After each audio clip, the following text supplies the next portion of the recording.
Hello everyone, again welcome to our 𝐬𝐧 Group 2024. We hope that you are excited to know all about our topic today, student-dependent visa. Now, get ready to meet experts who will get you through this journey today. So, this section we have Mr. Tiff and Miss Mai. Miss Tiff, as an education consultant, he offers personalized assistance to international students at every stage of their education journey.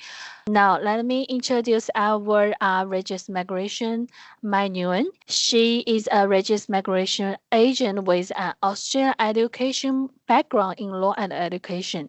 She can assess with all visa applications. She can assess on skill migration, partner visa, parent visa, and employer sponsorship visa. She can also respect applicant from a review at the AAT due to a visa refusal. That's all. Relax and enjoy the section. You are in good hands. Okay, I would like to pass to our education expert, Mr. Tiff. Thank you. Good afternoon, everyone. Thank you so much for joining this session. Let's start the presentation. Today's topic is about bringing your family as a dependent on your visa. And in this session, we are going to talk specifically about the student visa. So if you are in Australia on a student visa and you want to bring your partner or child on your visa, then this is the session for you. So in this session, I'm going to talk about who are the eligible to apply for this visa, what are the requirements, what sort of the documentations you need to provide. At the end of the presentation, I will discuss few of the cases. So like a case study, and at the end, I will answer all of your questions. And alongside with me, a registered migration agent, May, will also share her insights and will give you a tips about what things you need to make sure to increase the chances for the student subsequent entrant visa. So let's begin. First of all, who can apply for this visa? This visa is mainly for your spouse, your husband or wife, or your de facto partner in case if you are not married. So your partner and your de facto partner of the same sex or the opposite sex can apply for this visa. So you can be married or in a de facto relationship. Apart from your partner, your child who has not turned 18 years of old, your child can also apply for a student visa to join you to come here in Australia. So according to the department definition, it has to be your or your partner's dependent child who is unmarried and has not turned the 18 years of the age. It can be from your current or the previous relationship, your child, and basically the child needs to be wholly or substantially reliant upon you for their basic needs of food, clothing, and the shelter. So a lot of times students come and ask me that are my parents able to apply for a student visa? So basically the answer is no. Only your spouse and your children can apply for the student dependent visa. Now, what are the scenarios in which you need to apply for a student dependent visa? So basically you are married or in de facto relationship at the time of applying for a student visa, and you and your partner decided that okay, it's very challenging to two of us to go to Australia, at the first place. So one of us, who has decided to study goes to Australia, come here, started studying in, but it's eventually long distance relationship, and after being married, it becomes very challenging. So if your partner is outside Australia, or any other visa inside the Australia and who wants to join, then this is the one of the scenarios in which you need to apply for a student dependent visa. So many students came here in Australia, and during their study period, they decided to get married. So they go outside Australia or they get married inside the Australia.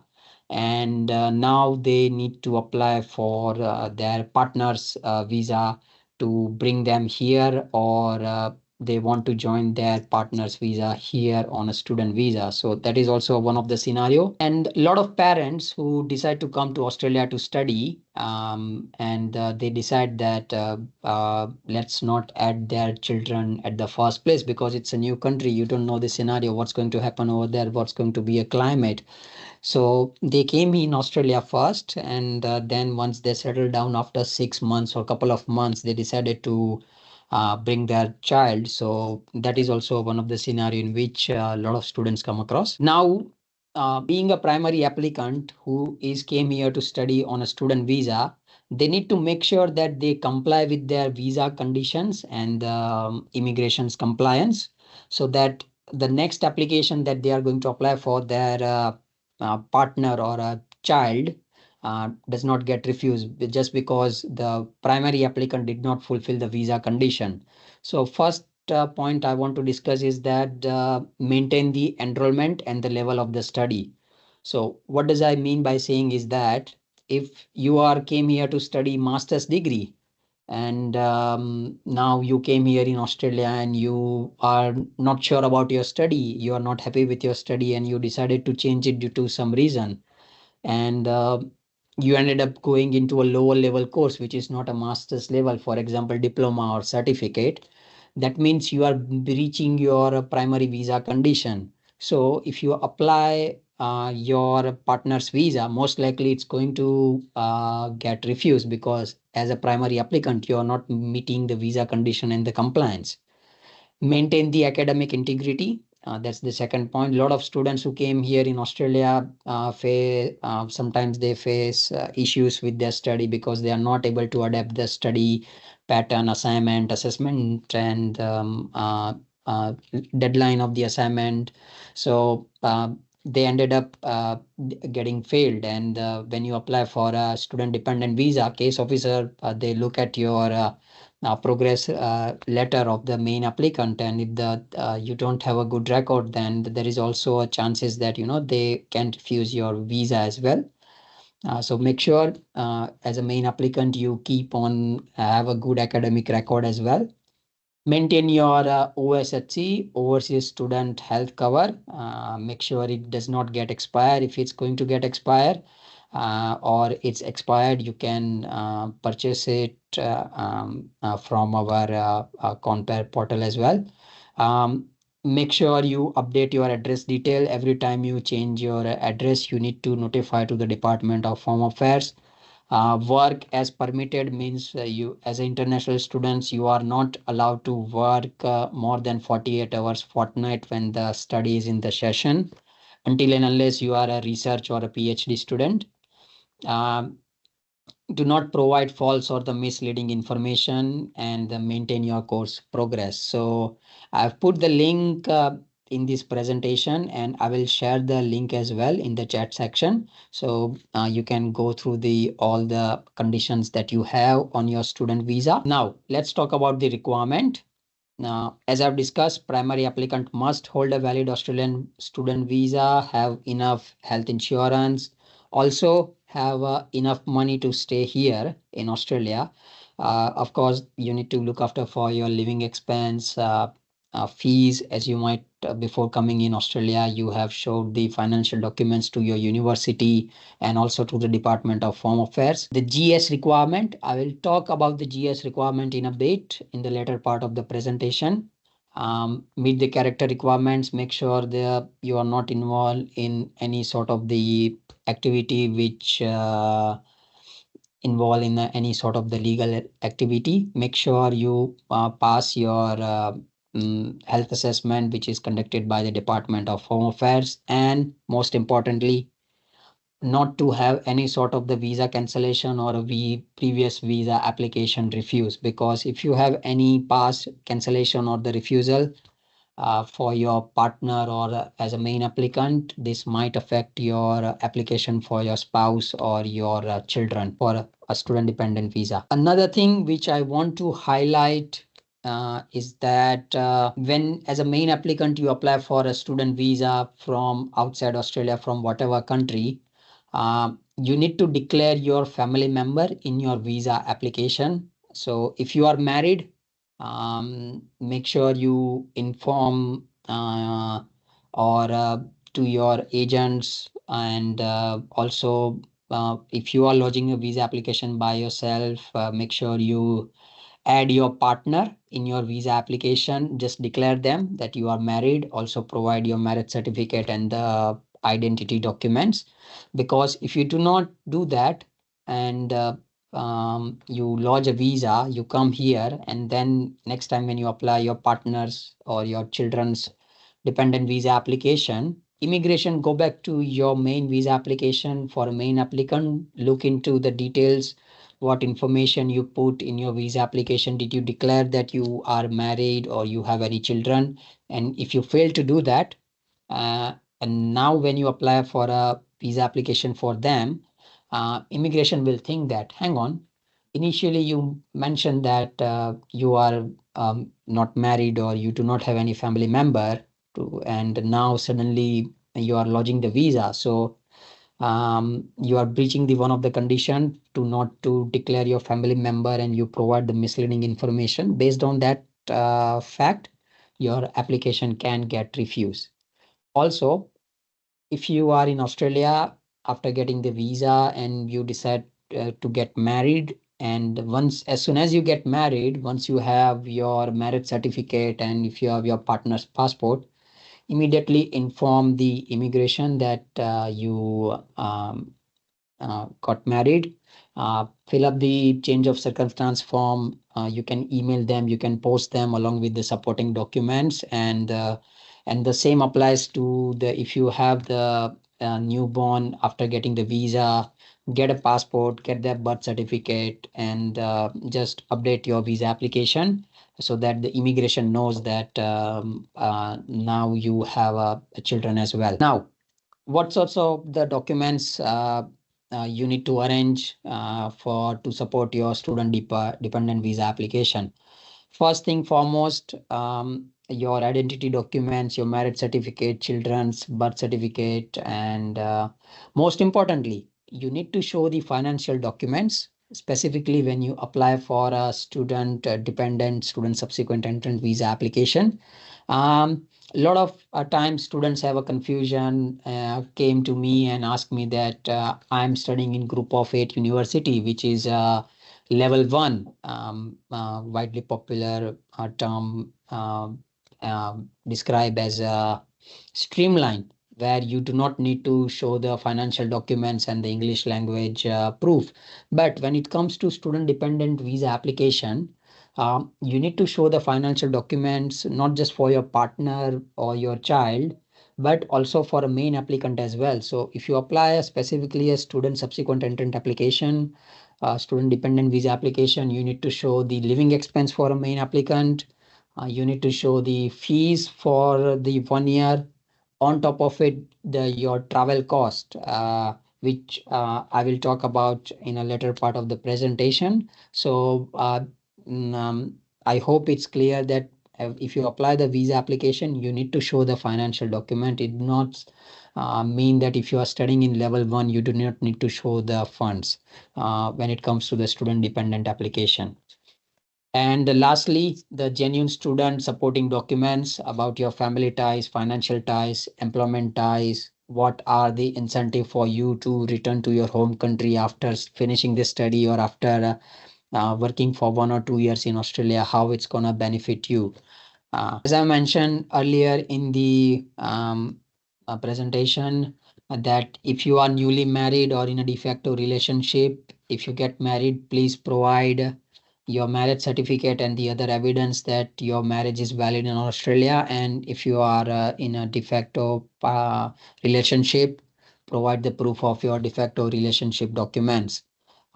May, could you please help the audience and the students who are attending this session, what sort of the evidence they need to provide when they are newly married or in a de facto relationship, basically the 4 pillars of the a genuine relationship, if you can.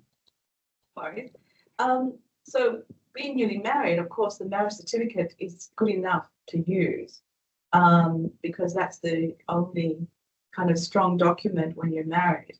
But the tricky bit is the de facto relationship part. Yeah, there's no such legal document in Australia that, apart from if you're in a certain state where there is a registry that you could go to and apply to get a certificate to say that you're in a de facto relationship. Mm-hmm. But to prove to that office to register your de facto relationship, you need to provide evidentiary documents to show that you have been together in a committed and genuine and ongoing relationship. Mm-hmm. So if we talk about the evidentiary documents, something like joint bank statements, joint utility bills, joint residential tenancy agreement, yeah, those kind of things. So thank you for the information, May. And also a lot of the time, especially if the students are from the India, Sri Lanka, Bangladesh, Pakistan, where the arranged marriage is a very common thing, where the parents or the relatives find a suitable person for you to get married, and basically they have never met each other in their life. Just a few months before the marriage, they meet each other, spend some quality time together, and then they decide to get married after finding them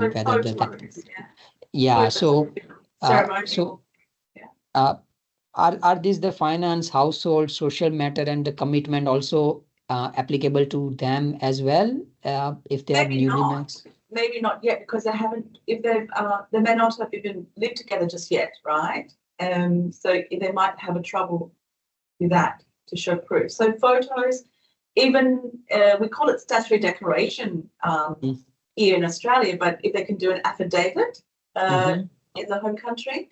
But I believe that the Immigration Department of Australia, they're fully aware of the cultural sensitivities of each country in the world when they assess the application. So they're aware of arranged marriages and where, there's limited kind of potential legal documents to prove, to strengthen other than just the marriage certificate or, proof of ceremonial, traditional, customary kind of events that occur leading to the marriage date kind of thing, that they would consider.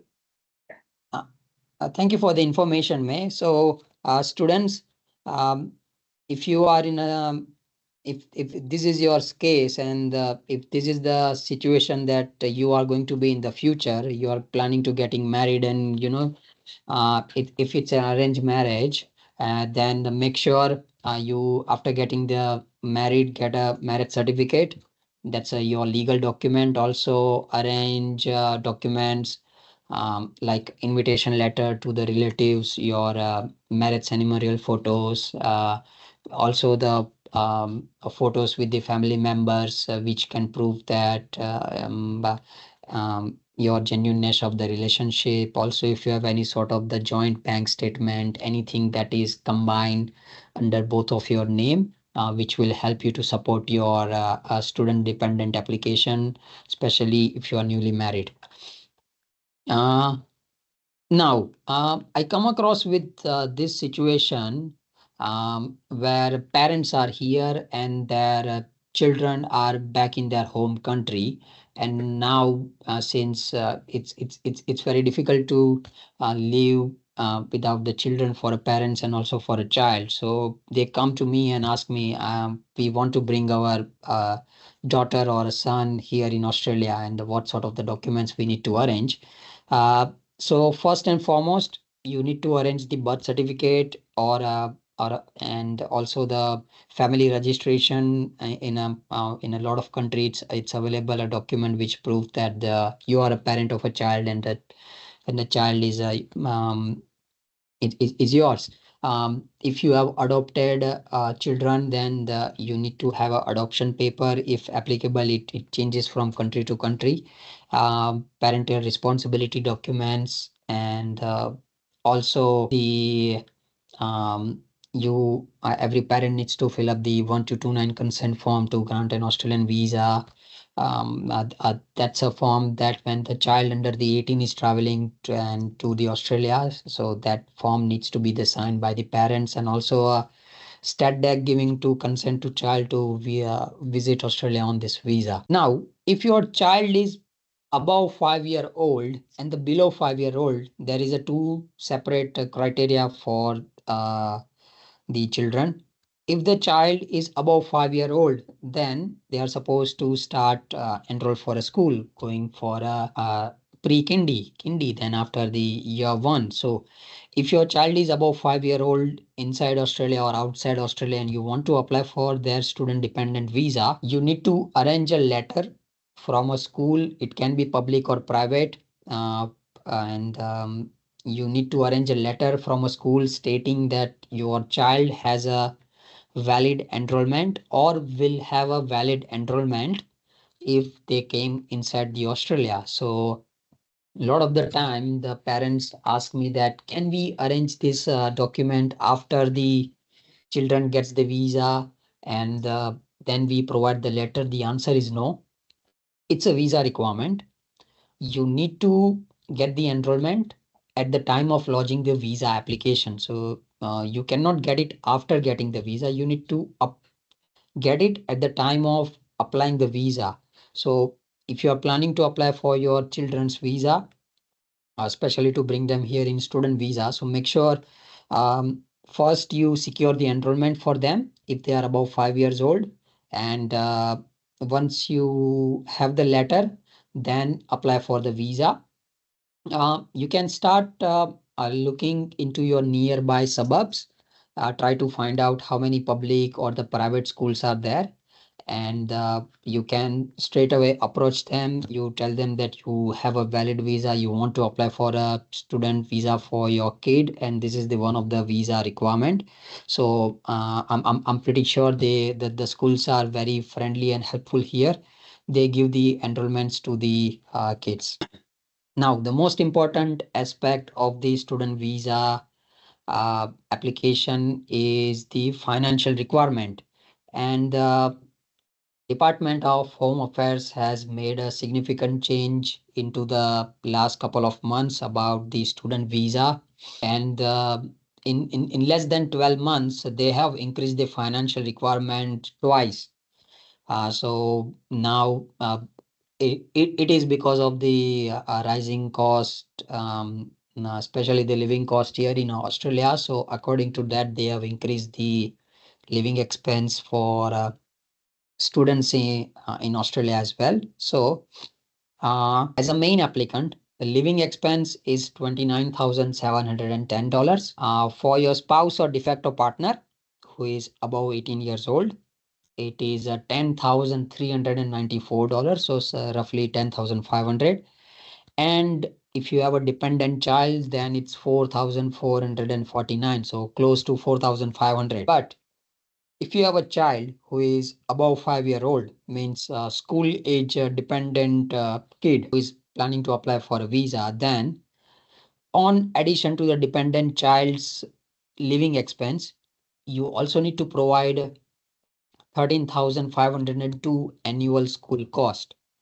So make sure you have enough funds arrangement to support your student visa application.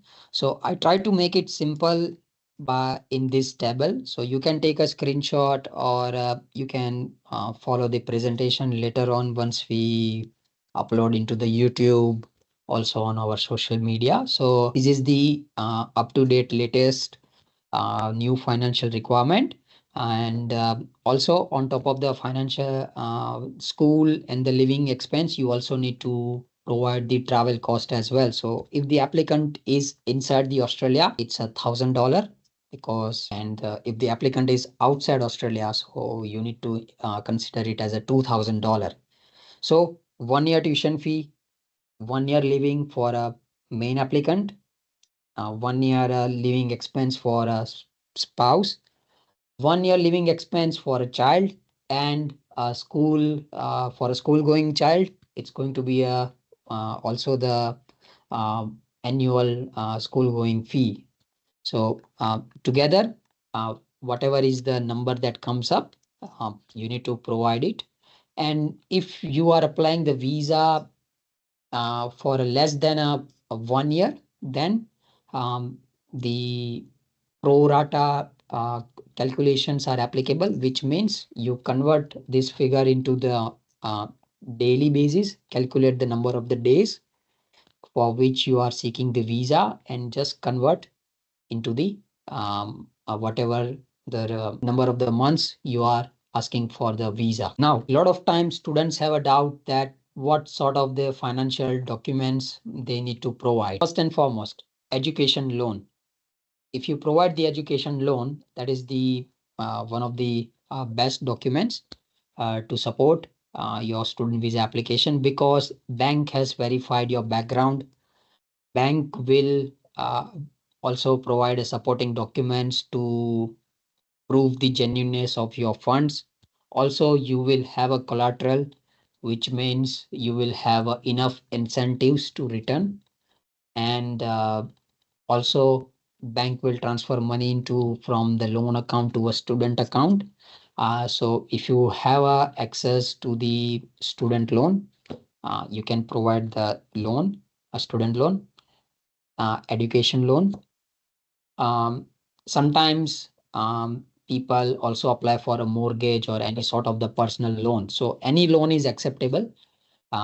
Make sure you have enough documents to support the claim of the loan. Second thing, you can provide the fixed deposits, because in a lot of country, if you have a large sum of the money you put in a bank, you get yearly or quarterly, or for a couple of years you get some sort of the return. So that is also the acceptable document. If you have enough savings in your account, you can provide your saving statement, but make sure you provide the where the money is coming from. So if you are providing the bank statement, fixed deposit, make sure you provide your income proof, or for example, your tax lodgement, your pay slips, your ongoing job letter. If you are have any sort of the business, you provide your business registration, your tax lodgement number, your GST number, depending upon from where you are, for what country of passport you are holding, whatever the government documents are there. Try to provide maximum documents to prove that this money is your earned, or by this source is coming, and this is where it is right now. Now I'm going to talk about the genuine student requirement, which is known as the GS requirement. So government has recently announced that they are going to replace the genuine temporary entrant requirement for student with the genuine student requirement, and it is effective for all the student visa application that is lodged on 23rd March 2024 and after that day.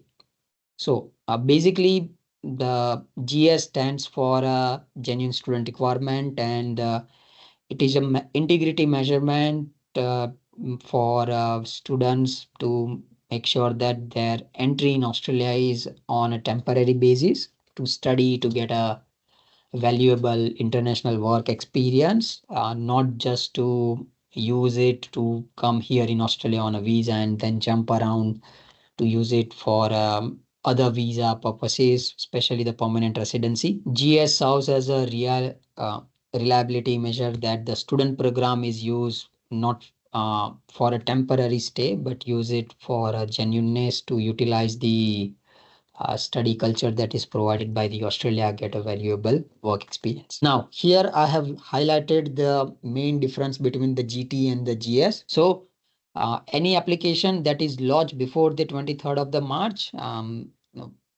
could be assessed as a GT requirement, but for a student visa, decision is at the time of the decision. So make sure if you have lodged, you are waiting for your visa for quite couple of months, 4 months, 5 months. It's taking a lot of time at the moment. So if you are waiting for your outcome and you are worried what's going to happen with your visa application, I would suggest update your visa application according to the new GS requirement, update your statements, and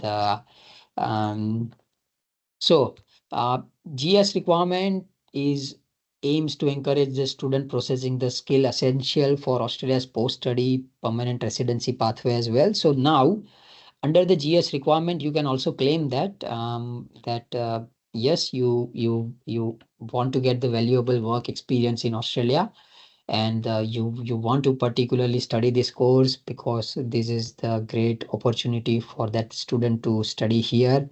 And also there is a lot of opportunity in Australia under this field or under this sector, and you could be one of the a key factor later on for delivering this skill opportunity for Australia. Previously, under the genuine temperament entrant, you must leave the Australia unless expecting a stay for a different sort of the visa types.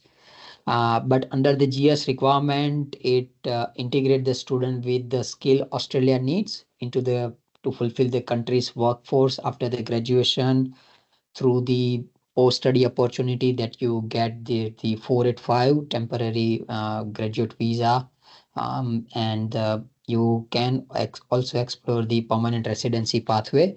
Under the GS requirement, there are the couple of questions you need to answer when filing up the visa application, and the word limit is somewhere around 150. Also, you can attach the letter of statement.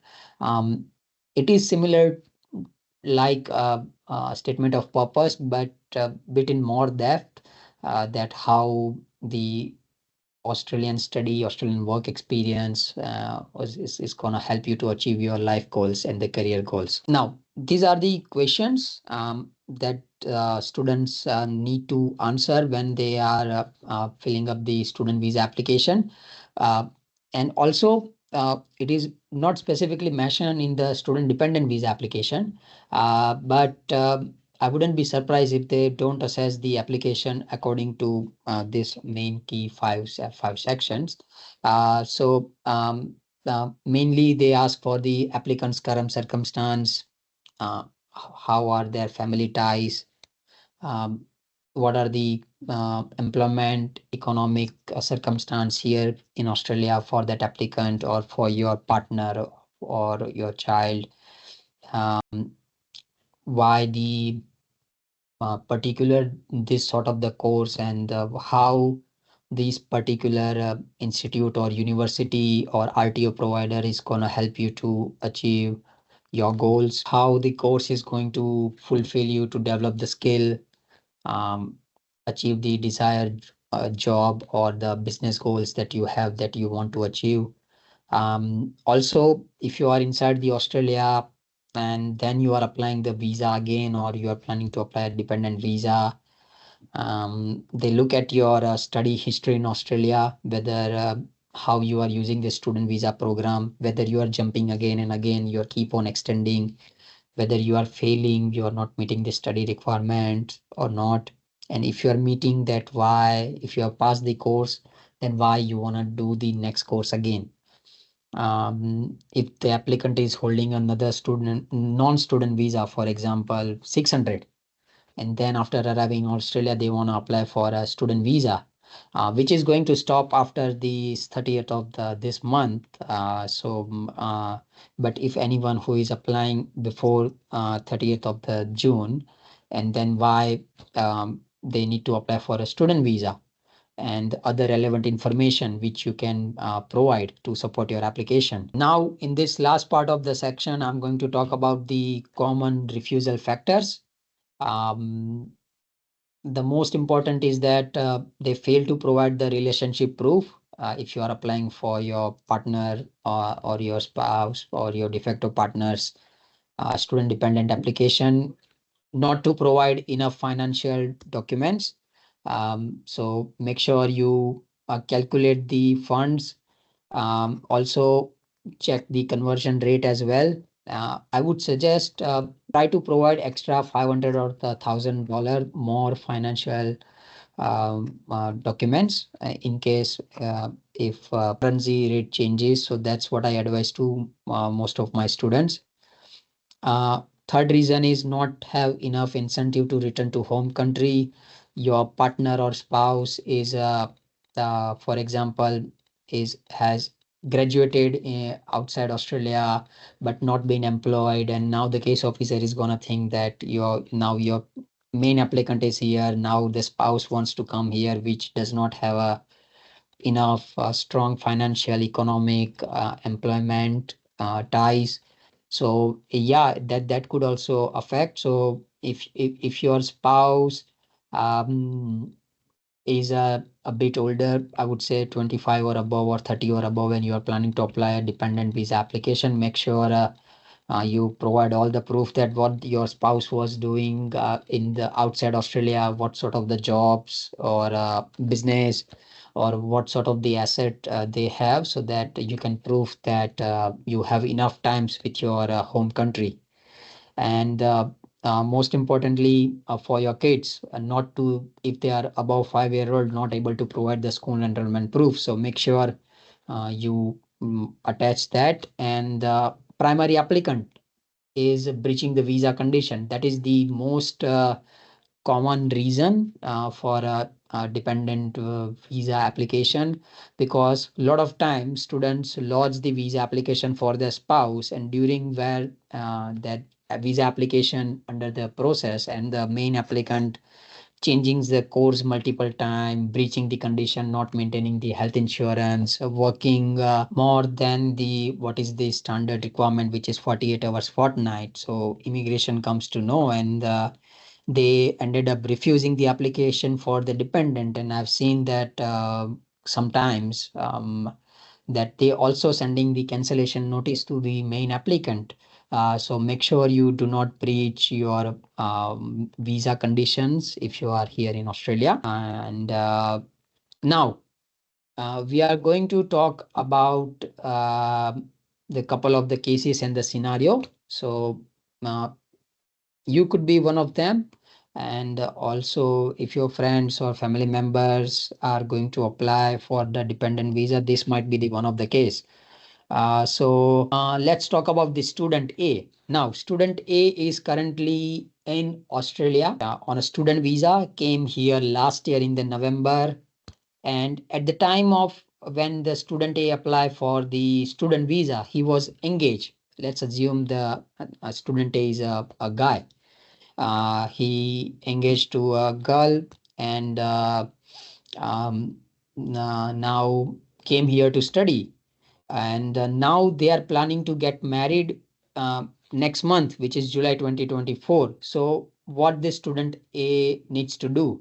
So of course, student A is going to get married to his home country. So once they get married, they need to apply for the marriage certificate. Also need to get the passport for his spouse. And once they get the passport and the marriage certificate, student A needs to notify the Department of Home Affairs that I got married. He can update by email or by the post. And then, as I discussed earlier in the presentation, needs to arrange the financial documents. He needs to make sure that he is not breaching any of the conditions, and then needs to apply the visa with the relationship proofs. If it's a arranged marriage, because it's a newly married, so also need to prove the genuineness of the relationship. Now let's talk about the student B. Student B is in a de facto relationship, but only wants to apply for the visa for himself, and then he needs to apply once he explore, come here, settle down, then wants to apply the de facto under the de facto relationship, wants to apply for the student dependent visa for his partner. So similar to the student A, but here the student B is not going to get married. So they need to prove the genuineness of the relationship as the May has suggested the financial, social, economical, and the household criteria they need to meet. Provide the as many as document. They need to write a couple of statement, how, where they meet, what's their plan, how they are going to work out their relationship. They need to arrange the financial documents, and also most importantly, student B also needs to maintain his visa condition. And then with all the funds, relationship documents, and then with the supporting documents, they can apply the valid visa application for the student subsequent entrant. Student C, let's talk about student C. Student C is currently on a student visa. Wife is in India. Wants to apply for the wife's subsequent entrant visa, but at the time of lodging the application, student C mentioned that he is not married. Now, what can be done or what he should do? First of all, declaring not your partner at the time of lodging the visa is considered as a false declaration. So if the student C apply the visa application for his wife, it's going to get refused. Most likely because the case officer is gonna go back to the student C's application, going to check there whether did he declare his wife in his application or not. So it's not going to get granted. Now what he needs to do? He needs to lodge a student visa application for himself. He can add his wife. And also he needs to write a couple of statements where he can mention that what went wrong, why he was not able to include his wife, whether it was a communication error between him and the whoever person was applying the visa, or he was not aware about the requirements of the student visa. And then it's in the Department of Home Affairs hands how they are going to assess based on the information that you provide, or whether they are going to satisfy with your submission or the statement or not. But the key thing that you can learn from this third case study is that always make sure you include your wife and your dependent child, even though you are not going to apply the visa for themselves. Now let's talk about student D. Currently on a student visa along with his wife in Australia. So husband and wife here in Australia, their children who are 6-year-old and the 3-year-old back in their home country, let's assume in India, with their grandparents. And now they want to bring their children here in Australia. So what they need to do? First and foremost, they need to make sure that they are maintaining their visa condition. They are maintaining the same level of study, not breaching work requirement, anything. Now, when it comes to arrange the documents, they need to first provide the financial documents as per the calculation that I've discussed earlier. Second thing, they need to arrange the birth certificate for both the children.